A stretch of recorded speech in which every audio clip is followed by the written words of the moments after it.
d'un projet d'une surveillante à l'époque qui était en formation et qui souhaitait,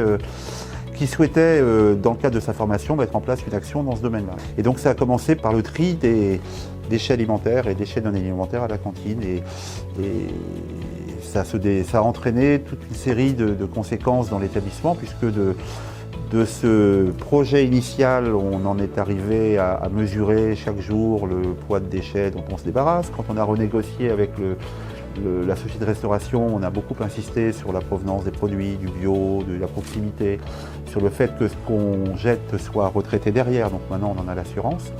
Et puis donc ça c'est un projet qui est soutenu par nos élèves de 5e, qui chaque jour de la semaine, du premier jour de l'année au dernier jour de l'année, organisent le tri, comptabilisent, font des tableaux, des graphiques.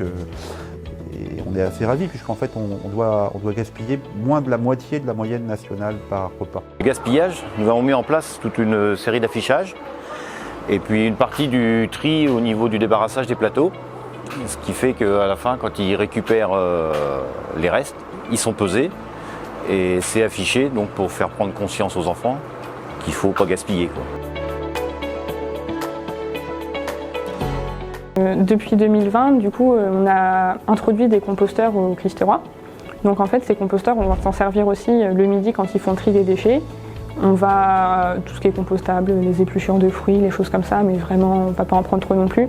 Les élèves qui sont au tri, en fait, ils vont s'occuper de mettre ces bacs dans le compost. Et ça pourra servir sur le long terme, quand l'engrais sera fait, d'entretenir un petit potager ou des choses comme ça, d'entretenir des plantations dans le Christ-Roi.